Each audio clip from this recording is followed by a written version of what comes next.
আজকে আমরা সবাই মিলে প্ল্যান করছি যে বারবিকিউ করব আর হচ্ছে বিরিয়ানি রান্না করব। তো রাঁধুনি আমি হব, এর আগে আমি কখনো বিরিয়ানি রান্না করি না, এটাই ফার্স্ট। এখন আমরা হচ্ছে বাজারের দিকে যাচ্ছি, বাজারে গিয়ে দেখি কি কি পাওয়া যায়, ওই হিসাবে হচ্ছে আমরা পরে আমাদের প্রিপারেশন নিব। বাই বাজারে আমাদের দরকারি জিনিসপত্রগুলো কিনতে। ক্যামেরার পিছনে আছে আমার মামা, আর ওই পাশে আছে টাকা হাতে আমার ভাই।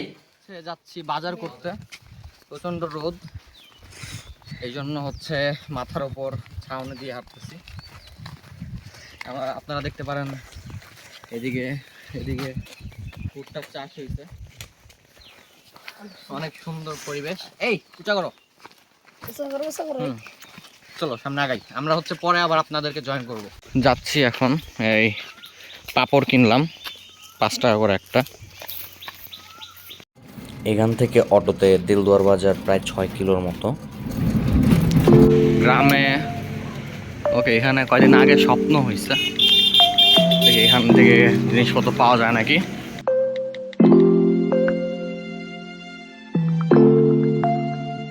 স্বপ্ন থেকে আমাদের প্রয়োজন মতো সব জিনিসপত্র নিয়ে নিলাম। নেট কেনা শেষ, আর বাজার হচ্ছে এটাতেও আছে। আমাদের এখন মুরগি কিনা বাকি, দেন কয়লাও কিনা বাকি। কয়লা পাচ্ছি না, দেখা যাচ্ছে করা যায়। মুরগির দোকানে মুরগি নাই, সরি দোকানদার নাই। দোকানদার না থাকে আমরা প্রায় 1 ঘন্টার মতো দাঁড়িয়েছিলাম। এরপর চিন্তা করলাম যে না, আমরাই মুরগি জবাই করে টাকাটা দোকানে রেখে চলে আসব। কিন্তু তখনই দোকানদার চলে আসায় দোকানদারের হাতেই টাকাটা দিয়ে আমরা মুরগি নিয়ে চলে আসলাম।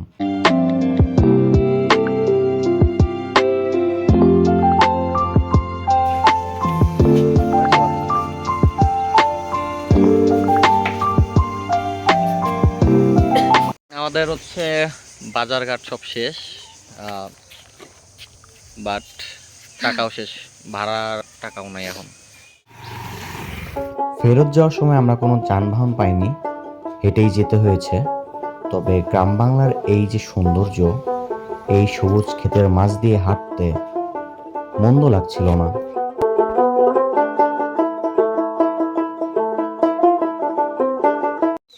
অবশেষে বাড়ির কাছাকাছি চলে আসছি। প্রায় 6 কিলো হাইটে আসা লাগলো, হাতে ব্যাগ, আরও সবাই আছে।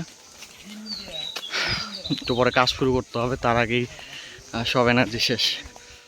বাড়িতে এসে আমার খালামুনের সাথে কাজ শুরু করে দিলাম। মুরগিগুলো কাটা হচ্ছে, আর এদিকে রান্নার জন্য গর্ত করা হচ্ছিল। মশলা টশলা মাখিয়ে ম্যারিনেট হওয়ার জন্য রেখে দেওয়া হয়েছে।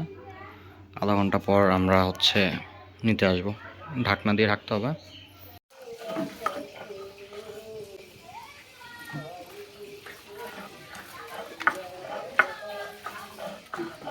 দেখতে দিন।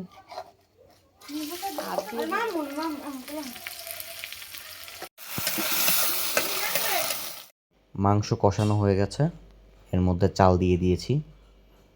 যেহেতু এটা আমার প্রথম বিরিয়ানি রান্না, সবার খেয়ে কেমন লাগবে সেটা নিয়ে একটু টেনশনে আছি।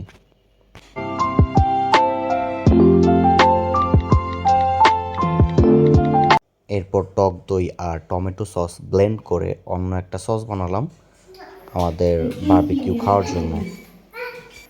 অবশেষে আমাদের সস বানানো শেষ। এই কলা পাতা কাটা নিয়ে আসলাম কাছে দিয়ে, ধুইতে হবে। হ্যাঁ ধুইতে হবে। সবাই মিলে ঠিক করলাম আমরা কেউ প্লেটে খাবো না, কলা পাতায় খাবো, কারণ কলা পাতায় খেলে নাকি খাবারের মজা আরো অনেক গুণ বেড়ে যায়। এ সবাই ভালো তো? কি ক্ষুধা লাগছে নাকি? আচ্ছা, দুপুরে কে কে খাও নাই? এই মিথ্যা কথা বলতেছে, এই সবগুলা খাইছে। ও বিকালে খাইছো, আচ্ছা ঠিক আছে। খালামুনি খাবার বেড়ে দিচ্ছে।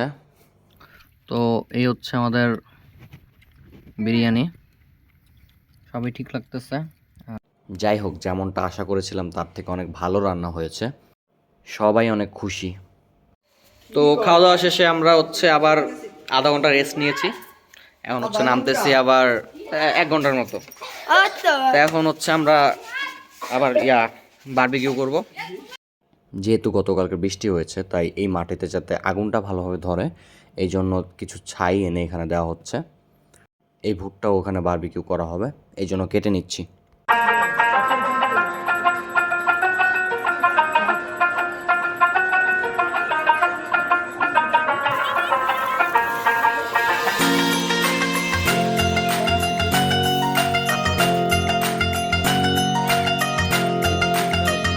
ভুট্টাটা মশলার সাথে ভালোভাবে মাখিয়ে আগুনে দিয়ে দিব।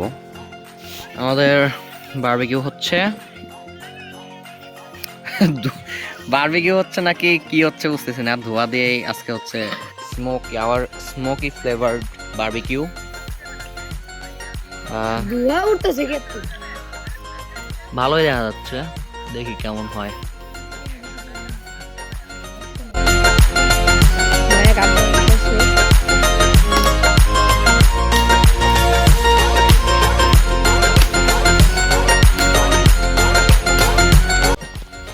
কি অবস্থা? ভালো। হ্যাঁ, ভালো। বারবিকিউ শেষ না? হ্যাঁ, বারবিকিউ শেষ। ভালো আছো?